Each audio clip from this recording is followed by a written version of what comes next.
warahmatullahi wabarakatuh. Selamat pagi teman-teman dan selamat pagi untuk Bu Rahmah.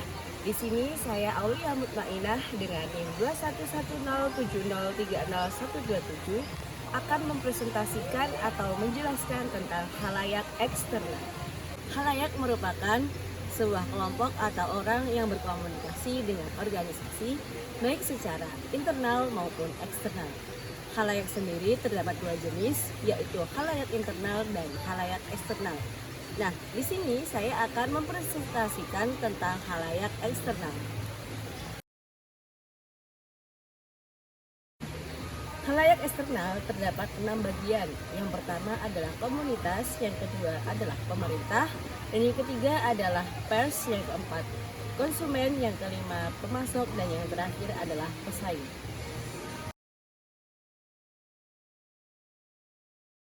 Nah, di sini saya akan menjelaskan satu persatu mengenai tentang khalayak eksternal. Yang pertama adalah komunitas, yang merupakan masyarakat yang tinggal atau hidup di sekitar perusahaan kita. Tugas PR kepada mereka yaitu memberikan atau mengajarkan kepada mereka agar berhubungan baik dengan kita. Yang kedua yaitu memanfaatkan mereka sebagai tenaga kerja di perusahaan. Nah, bagaimana proses komunikasi dengan komunitas? Dapat kita lakukan dengan iklan. Yang kedua yaitu dengan open house atau memberikan informasi kepada mereka yang berkepentingan dengan bisnis. Yang ketiga bisa juga kita lakukan dengan mengadakan pertemuan dengan membuka pendapat. Nah, yang terakhir bisa juga kita melakukan dengan pameran.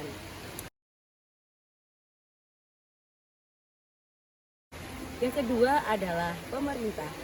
Nah, peran pemerintah sendiri yaitu sebagai tempat untuk menciptakan lapangan pekerjaan, melindungi karyawan, mengatur dan merangsang investasi modal.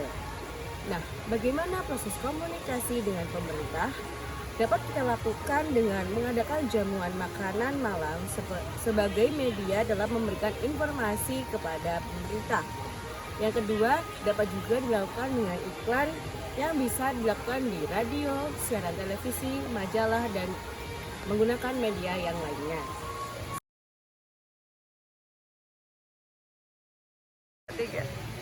Yang ketiga adalah konsumen.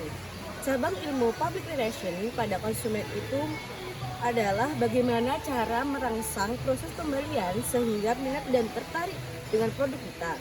Nah, komunikasi dengan konsumen sendiri ada dua, yaitu komunikasi lisan dan komunikasi secara cetak. Komunikasi lisan sendiri ada dua bagian, yaitu karyawan dengan konsumen, dan yang kedua adalah dengan kunjungan pabrik.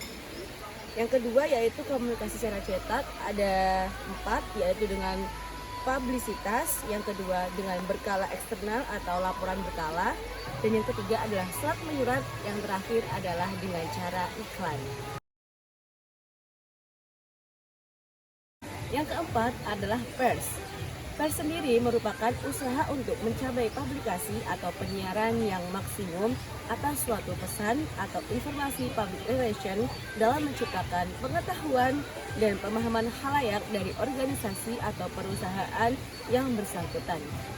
Prinsip hubungan pers sendiri yaitu dapat memahami dan melayani media, membangun reputasi sebagai orang yang dapat dipercaya, menyediakan salinan yang baik, dan bekerja sama dalam penyediaan materi.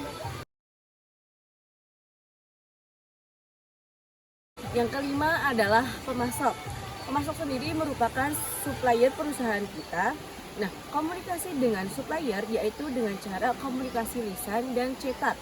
Komunikasi lisan sendiri dapat dilakukan dengan pertemuan dengan supplier atau open house. Nah, yang kedua yaitu komunikasi secara cetak dapat kita lakukan secara melakukan iklan, buku mini atau brosur, atau dengan memberikan kita tanda penghargaan kepada supplier tersebut.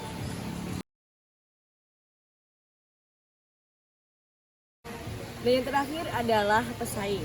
Saingan kita itu juga termasuk khalayak eksternal. Karena dengan adanya persaingan, timbullah dorongan untuk memperbaiki kualitas, produk layanan, dan harga. Nah, dengan itu kita harus tahu siapa saja pesaing kita agar kita bisa mengambil peluang dari pesaing kita untuk perusahaan kita menjadi lebih baik lagi. Pesaing bisa juga dijadikan sebagai alat pengukur untuk kualitas kita. Dalam khalayak eksternal, informasi yang disampaikan harus secara jujur berdasarkan fakta dan harus secara teliti. Sebab publik memiliki hak untuk mengetahui keadaan sebenarnya tentang sesuatu yang menyangkut kepentingannya. Nah, dapat kita simpulkan khalayak eksternal dalam public relation yaitu mengusahakan tumbuhnya sikap dan gambaran yang positif dari publik terhadap organisasi serta mempererat hubungan dengan publik di luar organisasi tersebut sehingga akan tumbuh opini yang menguntungkan bagi organisasi. Sekian presentasi yang dapat saya sampaikan, semoga dapat bermanfaat untuk kita semua. Terima kasih dan kurang lebihnya saya mohon maaf.